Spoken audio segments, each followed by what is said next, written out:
Uma boa noite a todos. É uma alegria, pela primeira vez, comparecermos a esta casa que nos recebeu fraternalmente.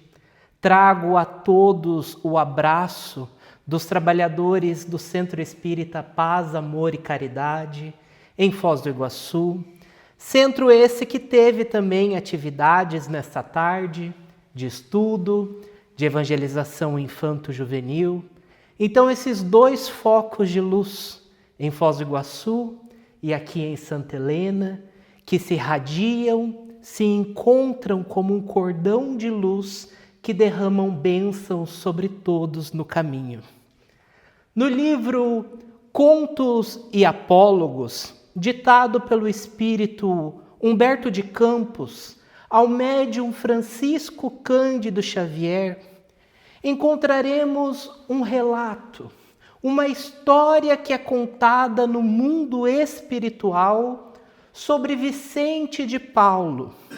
São Vicente de Paulo, sacerdote católico francês, declarado santo pela Igreja Católica.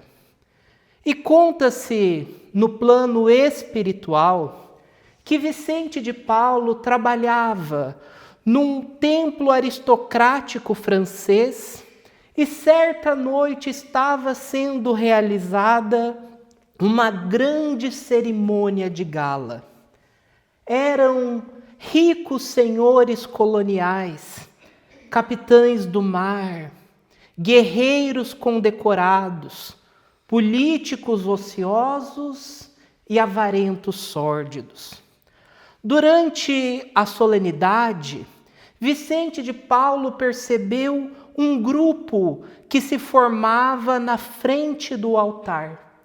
E ele ficou surpreso que daquele grupo se iniciou um inesperado louvor público. Era um velho corsário. Corsário era um navegador que tinha autorização por lei para saquear navios inimigos.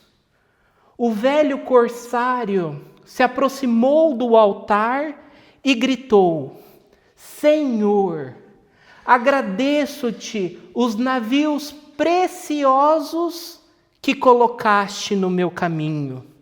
Meus negócios estão prosperando graças a ti, que me designastes boas presas. Não permita, Senhor, que o teu servo sofra na miséria. Dar-te-ei valioso dízimo, ou melhor, construirei uma nova igreja em tua homenagem e tomo de todos os presentes como testemunhas. Outro devoto adiantou-se e falou mais alto: Senhor, minha alma vibra de alegria pela herança que enviastes à minha casa pela morte de meu avô, que em outro tempo te serviu bravamente no campo de combate. Agora podemos, enfim, descansar sob a tua proteção, esquecendo do trabalho, esquecendo da fadiga. Seja o teu nome louvado para sempre. Uma senhora cheia de entornos, cheia de enfeites, tomou a posição e exclamou mais alto: Divino Salvador, meus campos da colônia estão produzindo satisfatoriamente graças ao teu auxílio. Agradeço os negros sadios e submissos que me mandastes, e em sinal de minha sincera gratidão, cederei à tua igreja boa parte de meus rendimentos. Os agradecimentos continuaram, quando Vicente de Paulo assombrou-se, porque reparou que a imagem de Jesus aquela imagem grande de Jesus que normalmente ficava e ainda fica à frente dos templos religiosos, adquiria vida e se movimentava. Estático, Vicente de Paulo viu-se frente a frente com Jesus, que desceu daquele altar florido e tomou o caminho rumo à porta de saída. O abnegado sacerdote, vendo Jesus se afastar do templo, se aproximou dele e perguntou: Senhor, por que se afastas de nós? O celeste amigo ergueu o rosto triste para o sacerdote e explicou: Vicente, sinto-me envergonhado de receber o louvor dos poderosos que desprezam os fracos, dos homens válidos que não trabalham, dos felizes que abandonam os desafortunados. Vicente de Paulo, sensível com a fala de Jesus, nada mais ouviu. Desmaiou ali mesmo, diante daquela assembleia, que imediatamente o substituiu por outro. Permaneceu febril, delirou por dias, prisioneiro de visões que ninguém entendia. Quando finalmente se levantou da incompreendida enfermidade, vestiu-se com a túnica da pobreza, decidido a trabalhar incessantemente na caridade até o último de seus dias. Os adoradores do templo, entretanto, continuaram a agradecer os troféus de sangue, do dinheiro, da mentira, e diante daquele mesmo altar afirmaram convictos que Vicente de Paulo havia enlouquecido. Porque, naturalmente, aquele que desperta a consciência, que busca mudar os seus comportamentos imperfeitos, que busca o contato espiritual, seja qual religião for, muitas vezes diverge do grupo que pertence. Muitas vezes é visto como louco. Quantos de nós, quando decidiu buscar a doutrina espírita, não ouviu reclamações de amigos, de parentes? Lá vem o beato. Só falta levar a cama para a casa espírita, porque já está todos os dias lá. E na segunda epístola de Paulo aos Coríntios, encontraremos uma recomendação que o apóstolo propõe a todo aquele que decide seguir o Cristo, afirmando ele: tornemo-nos recomendáveis em tudo, na muita paciência, nas aflições, nas necessidades e nas angústias. Tornemo-nos recomendáveis em tudo. Tornemo-nos recomendáveis na muita paciência. Tornemo-nos recomendáveis nas aflições. Tornemo-nos recomendáveis nas necessidades e nas angústias da vida. E a afirmação do apóstolo se converte em verdadeira pergunta íntima para cada um de nós.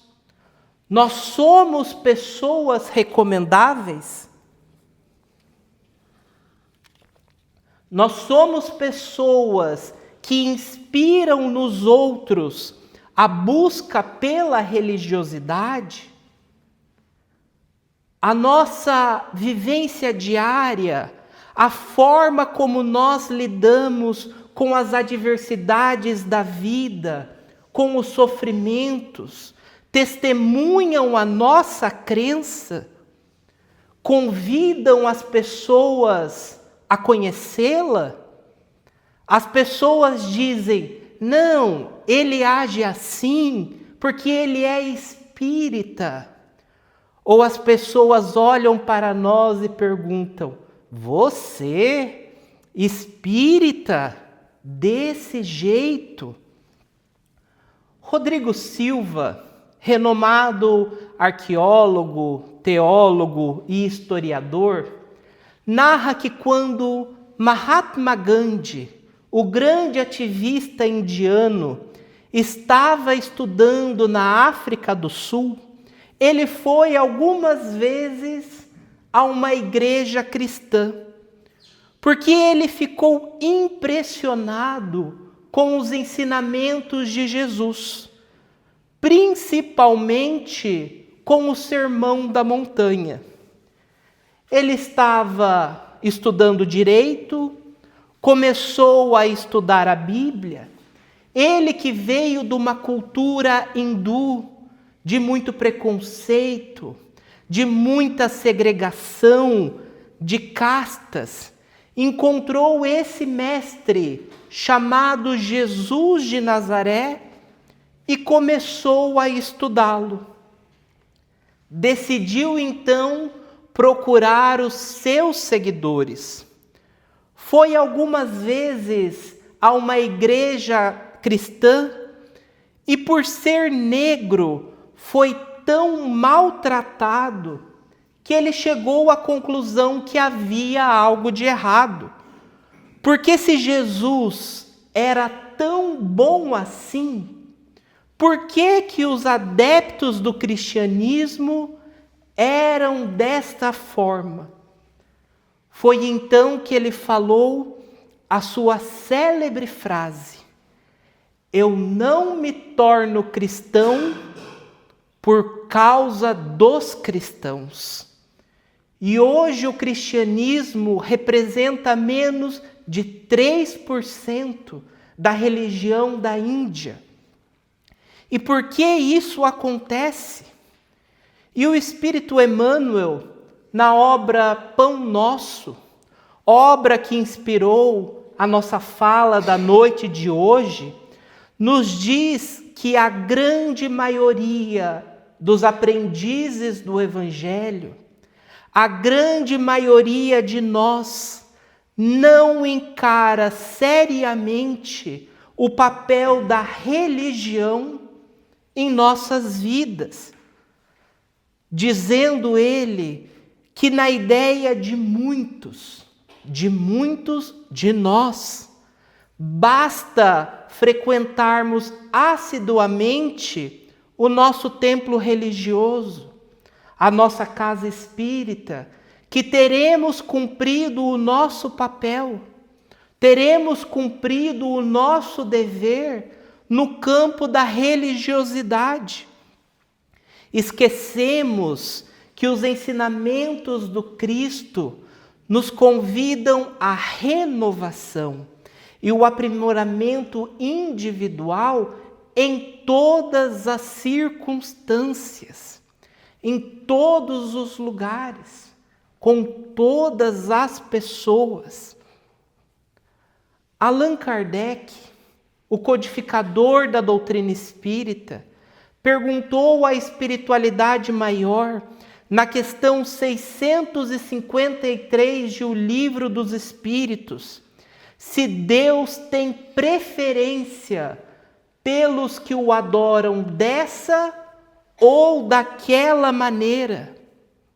Como é que Deus prefere que nós o adoremos?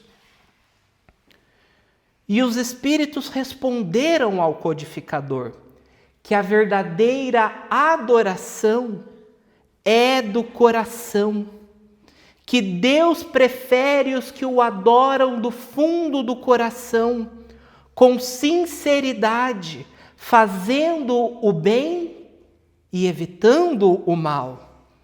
Os nossos atos de adoração, então, de demonstração da nossa fé, devem partir de dentro para fora, da nossa construção íntima, da nossa melhora individual, de externarmos para o mundo aquilo que já conquistamos de bom dentro de nós mesmos.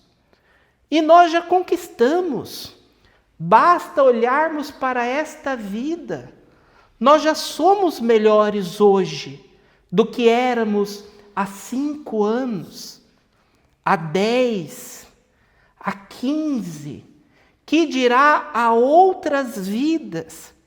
E por que nós guardamos essas virtudes trancadas dentro de nós? Porque nós não colaboramos com o mundo, com aquilo que nós já temos de melhor? Porque no mundo há o contrário também. Quantas pessoas aparentemente religiosas são verdadeiros tiranos do lar, são agressivos. Quando não ferem fisicamente, o chicote é o da língua, é o da indiferença, é o do abandono. Esquecemos que o que aprendemos no templo religioso é convite para exercitarmos na vida, que é o verdadeiro campo de trabalho do Espírito. O que nós estudamos, o que nós falamos na casa espírita, são convites para pormos em prática na nossa vida. Na vida grande, na vida macro, que é a vida pública, no trabalho, no templo, com os amigos, mas também e principalmente na vida micro, na vida a dois, na vida do casal, com os filhos, com a família, que é a primeira escola do Espírito. Porque, inclusive, é somente através da nossa transformação moral que nós podemos influenciar o outro. Por mais que nós o amemos, por mais que nós por mais que nós queiramos que o nosso ente querido melhore, nós não conseguimos abrir a cabeça dura, muitas vezes, desse ente querido e introjetar valores. Nós só podemos realizar os convites da vida pela nossa melhora, pela nossa conduta, para que o outro veja em nós o quanto nós melhoramos e queira melhorar também. Então tudo isso começa com a nossa melhora íntima, com o nosso despertar. Na já citada obra Contos e Apólogos, encontraremos a história de João Mateus, distinto pregador do Evangelho espírita, na noite que completou 50 anos de idade. Fez a prece e, ao dormir, sonhou que havia alçado o reino dos céus. Deslumbrado pela leveza em que se via, achava que andava sobre as nuvens, convicto de que chegou ao paraíso, quando dele se aproxima um espírito e diz para ele: João, seria melhor analisarmos a sua ficha para evitarmos qualquer complicação. O viajante recebeu precioso documento e quando começou a ler, a feição do rosto foi mudando aos poucos.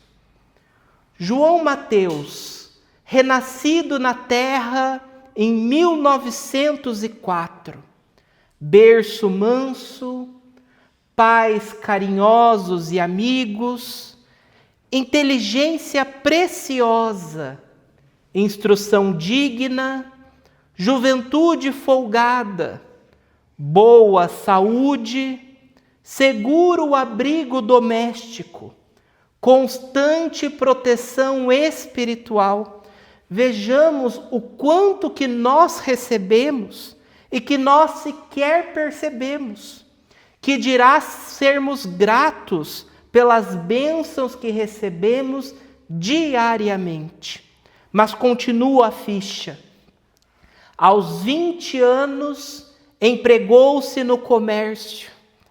Casou-se aos 25 em regime de escravidão da mulher. Presenciou, sem maior atenção, 672 missas. Aos 27 anos de idade, transferiu-se para as fileiras espíritas. Compareceu a 2.195 sessões de espiritismo sob a invocação de Jesus. Realizou 1.602 palestras e pregações doutrinárias. 4 filhos. Não encontra tempo para auxiliar os filhos a procurar Jesus. Grande intolerância com os vizinhos. Não percebe se ofende o outro com a sua conduta, mas se mostra extremamente irritadiço com a conduta dos outros. Relaciona-se tão somente com amigos do mesmo nível.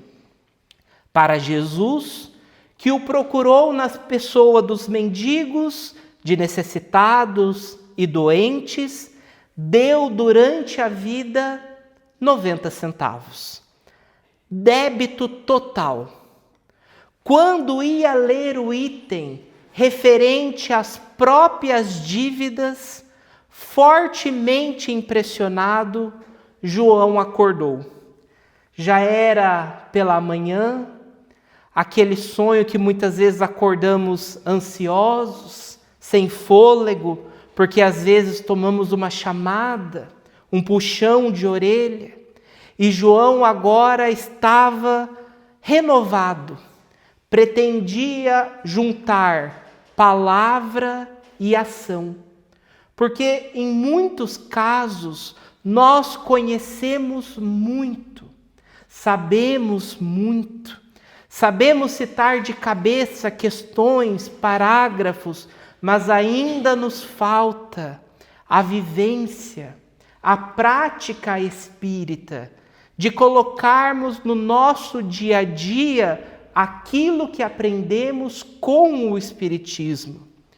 Porque a nossa fé deve ser vivenciada por nós, deve ser um exercício constante em nossas vidas, para que tenhamos, como nos disse Jesus, construído a nossa casa sobre a rocha. No Evangelho de Mateus, capítulo 7, versículos 24 a 27, encontraremos Jesus dizendo: quem ouve estas minhas palavras e as pratica, é como o homem prudente que constrói a sua casa sobre a rocha. Cai a chuva, transbordam os rios, sopram os ventos, e a casa não cai, porque ela está alicerçada na rocha. No entanto, quem ouve estas minhas palavras e não as pratica, é como um insensato que constrói a sua casa sobre areia. Cai a chuva, transbordam os rios, sopram os ventos e a casa cai. E a queda é grande. A casa da parábola do Cristo é a nossa vida.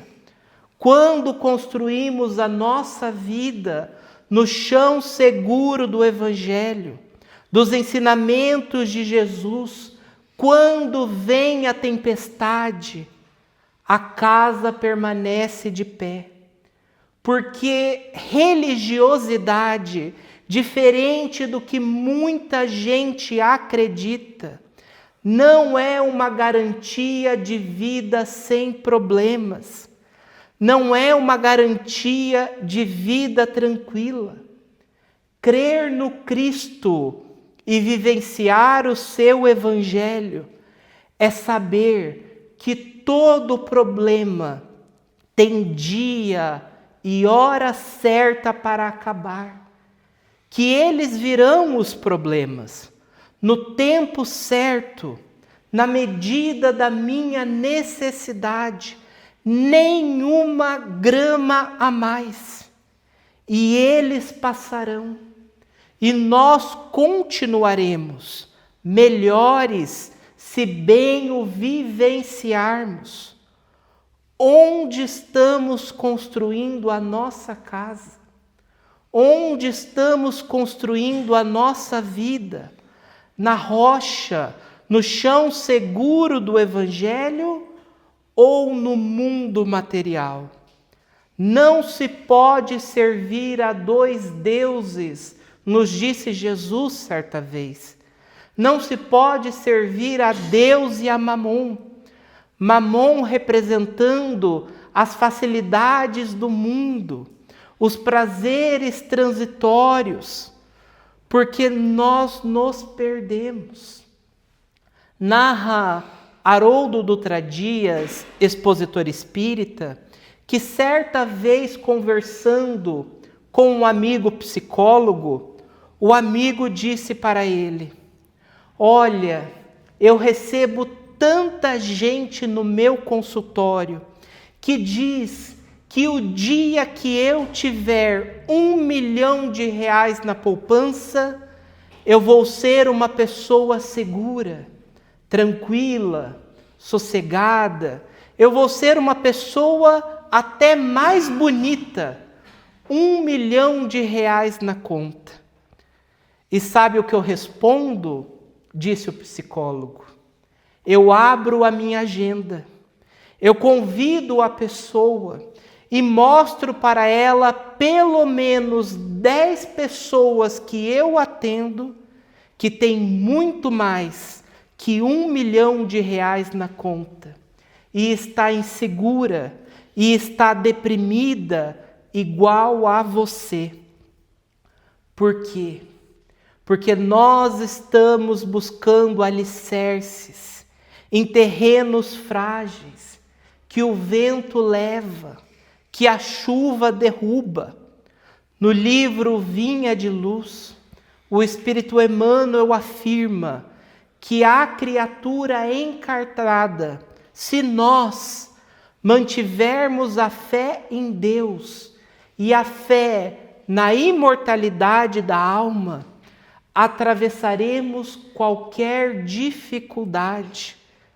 Fé em Deus, fé nas suas leis que são perfeitas, fé na lei de justiça, amor e caridade, que caminham sempre juntos, que todos nós pagaremos até a última moeda, mas sempre envolvidos na bondade de Deus, que parcela as nossas dívidas naquele carnê de perder de vista, sem juros, sem correção, de acordo com que nós temos condições. E fé na imortalidade da alma, de que independentemente do que nós estamos passando, nós viveremos neste ou no mundo espiritual, que é a verdadeira pátria do Espírito. E conta-se que na época de Chico Xavier, uma mãe perdera o seu filho jovem num acidente e ela decidiu procurar por Francisco Cândido Xavier. Chico atendia centenas de pessoas num dia e para organizar o atendimento tinha senha. Aquela mãe chegou cedo, pegou uma senha e aguardou.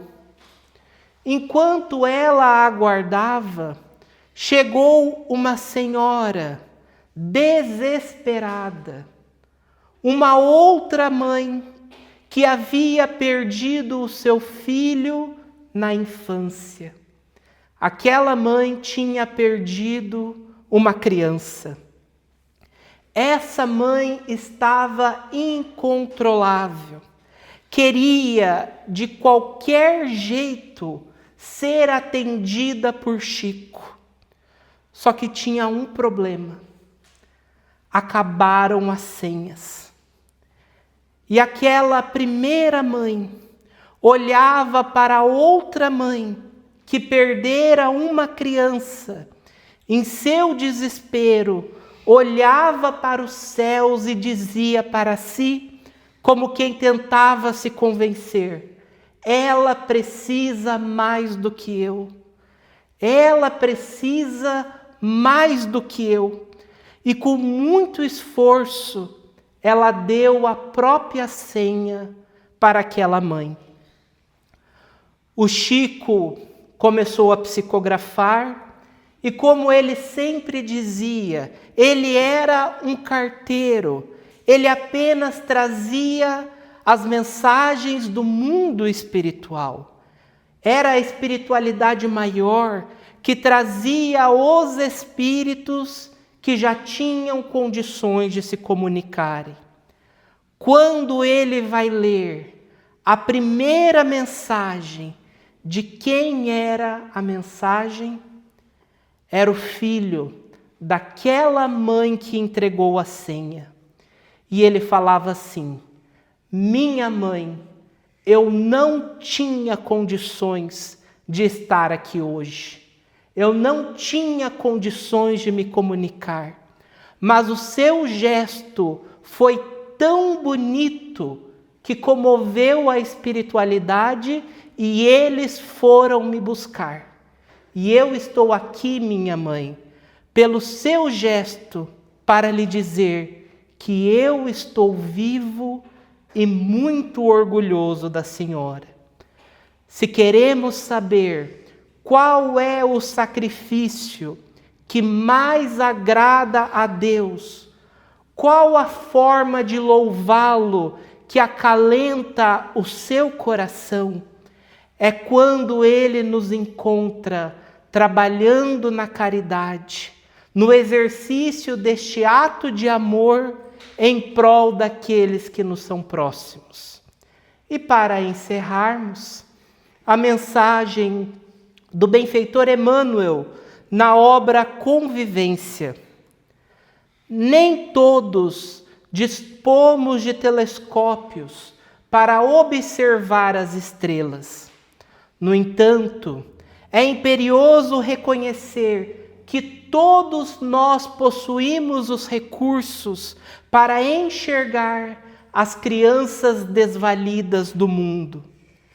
Nem todos conseguimos subordinar as palavras aos princípios gramaticais, falar corretamente.